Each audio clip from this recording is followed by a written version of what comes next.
لوگوں کو کیا ہو گیا ہے؟ آپ لوگ بتائیے، لوگوں کو کیا ہو گیا ہے؟ کل میں اپنے انکل کے سوئن میں گئی تھی، تو وہاں میں نے دیکھا کہ اتنا لیوش کھانا، مجھے لگا ایک لمحے کو جیسے میں ولیمے کی تقریب میں آ گئی. قورمہ، بریانی، گولا کباب، 2 طرح کے میٹھے، چٹنی، اچار، رائتا، سارے لوازمات. مطلب میری تو ٹیچری جا کے یقین کریں. میں نے ان کے بیٹے کو بلایا، میں نے کہا بیٹا بات سنیں، آپ نے اتنا پیسہ لگا دیا، یہ کسی اور مد میں لگا دیتے، آپ کوئی کار خیر میں لگا دیتے، آپ اسپتال میں ویل چیئر رکھوا سکتے تھے، آپ ٹھنڈے پانی کی سبیل لگوا دیتے، اس کے علاوہ جو ہے آپ مسجد کا فرش بنوا دیتے، کوئی چھت ڈلوا دیتے، ان کو زیادہ حصہ ملتا. کہنے لگے آنٹی آپ بالکل صحیح کہہ رہی ہیں. اصل میں پپو نے کہا کہ 6 بھائیوں کے باپ کا انتقال ہوا ہے، 6 بھائیوں کی، اور وہ بھی اتنا اچھا کمائی کجائی ہے ان کی، اور باہر کماتے ہیں، تو شایان شان طریقے سے سوئم ہونا چاہیے. تو ہم کیا کرتے ہیں، ہمیں کرنا پڑا. میں کہا لیکن بیٹا کچھ چیزیں نا وہ ایک ہوتا ہے نا کہ اچھی بھی نہیں لگتی ہیں، وہ ایک زیب بھی نہیں دے رہا، اور یہ کھانے والوں کو بھی اچھا نہیں لگ رہا، اور وہ سوئم کا کھانا اس نوعیت کا اتنے لیوش انداز میں اتنا پرتسنو کھانا، یہ بیٹا یہ صحیح نہیں ہے. میں تو آپ کو بڑی ہو کے ہوں ظاہر ہے تو میں اسے بتا رہی ہوں، لیکن یہ کہ مجھے نا یہ اچھا نہیں لگ رہا. تو کہیں گے آنٹی میں کیا کریں، بڑوں نے ہمیں اتنا پریشرائز کیا تھا کہ ہمیں ہی کرنا پڑا. تو آپ لوگ بتائیں کہ یہ کتنی غلط بدعت ہے، کب سے چلی آ رہی ہے، اور ویسے ہی بدستور قائم ہو جائیں گے.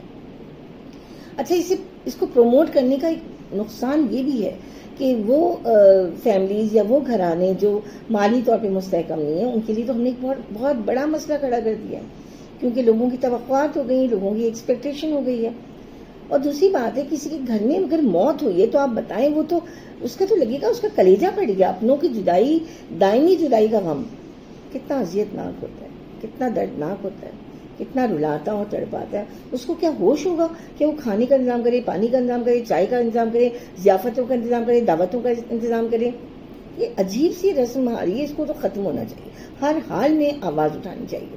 اچھا یہ ہے کہ میں ایک بات میں مانتی ہوں، آپ لوگ مجھے کامنٹ میں پلیز ضرور بتائیے گا کہ دیکھیں نہیں مانتی ہوں کہ بھوک ایک احتیاط ہے، ہماری ضرورت ہے، ہمارے ساتھ پیٹ لگا ہوا ہے تو ہمیں کھانا بھی کھانا ہے، پانی بھی پینا ہے، فاقہ تو نہیں کرنا.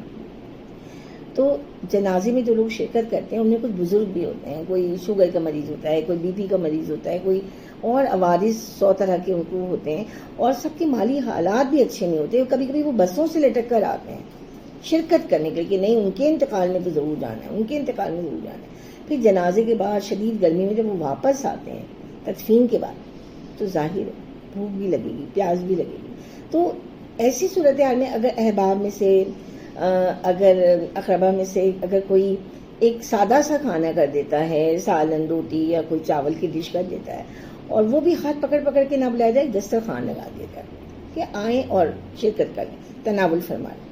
جس کو بھوک لگے گی 2 چانے والے کھا لے گا، اپنے گھروں کو چلا جائے گا. یہ یہاں تک تو مجھے یہ بات سمجھ آتی ہے، اور مجھے صحیح بھی لگتا ہے، مطلب مجھے غلط نہیں لگتا، کیونکہ مجھے کھانا کھلانا ویسے بھی میرے نزدیک جو ہے نا مجھے پسندیدہ عمل ہے میرا. تو مجھے وہاں سے ہی لگتا ہے کہ تدفین کے بعد جو لوگ بھوکے پیاسے آئے ہیں ان کے لیے کھانے کا اگر انتظام ہو جائے تو کوئی مذائقہ نہیں، لیکن وہ بھی اتنا لیوش اور وہ پرتسنو نہیں. اس کے بعد جو ایک اور بات آپ لوگ کامنٹ میں بتائیے گا کہ میری ایک اسکالر ہیں، تو انہوں نے دینی اسکالر ہیں، تو انہوں نے بتایا کہ ہم لوگ کہتے ہیں فلاں کا وصال ہو گیا ہے، فلاں کا انتقال ہو گیا ہے. تو انتقال یعنی منتقل ہو گیا، ایک جگہ سے دوسری جگہ کوئی منتقل ہو گیا ہے، یا وصال ہو گیا. وصال بنا ہے وصل سے، وصل کا مطلب ہے قربت، یعنی اسے قربت الہی کی دولت مل گئی. آج دنیا سے وہ کٹ گیا، دنیا سے اس کا رشتہ کٹ گیا، دنیا سے وہ اس کا جو رشتہ تھا، جو تعلق تھا وہ ٹوٹ گیا. اب قرب الہی کی دولت اسے مل گئی، وہ اللہ سے قرب کا لمحہ ہے، اللہ کے وصل کا لمحہ ہے، اللہ سے ملنے کا، ملاقات کا دن ہے. تو انہوں نے اس سینس میں کہا اور اس تناظر میں کہا کہ یہ قرب الہی کا دن ہے، اور یہ بظاہر تو سب مغموم نظر آتے ہیں، رنج و الم میں نظر آتے ہیں، آہ بکا کرتے ہوئے نظر آتے ہیں، لیکن یہ خوشی کا دن ہے. وہ شخص جو اس دار فانی سے رخصت ہوا ہے، اس کے لیے خوشی کا دن ہے کہ اسے قرب الہی کی دولت اب ملے گی. تو انہوں نے کہا کہ ایسے میں اگر کسی کو کھانا کھلا دیا جائے تو کچھ غلط نہیں، لیکن ہاں انہوں نے یہ کہا تھا کہ پرتسنو کھانے کی کوئی گنجائش نہیں ہے، کہ بہت زیادہ ایسے کھانے کیے جائیں کہ لوگ دیکھتے رہ جائیں اور لوگوں کو یہ کہا جائے کہ یاد رکھیں گے، اور عظیم الشان کھانا ہوگا، شاندار طریقے سے ضیافت کروائی جائے گی. یہ بات انہوں نے کہا تھا غلط ہے، لیکن انہوں نے یہ کہا تھا کہ قرب الہی کا دن ہے تو یہ ایک طرح سے اس مردے کے لیے یا وہ شخص جو دنیا سے کوچ کر گیا ہے اس کے لیے خوشی کا دن ہے. ہمارے لیے غم کا دن ہے، دائمی جدائی کا دن ہے، بہت تڑپانے والا دن ہے، بہت رلانے والا دن ہے.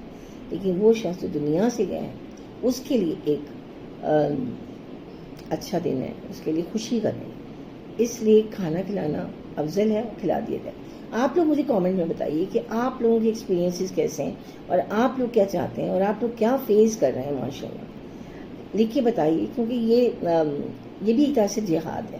کسی بھی بدعت کے خلاف آواز اٹھانا، قلم سے کچھ لکھنا یا کچھ بھی کسی بھی طریقے سے اپنے احتجاج کو ریکارڈ کروانا، یہ بھی ایک طرح سے جہاد ہے. تو مجھے یقین ہے کہ اپنے کامنٹ میں آپ لوگ مجھے ضرور بتائیں گے کہ آپ لوگ کس تجربات سے گزر رہے ہیں. مجھے انتظار ہے.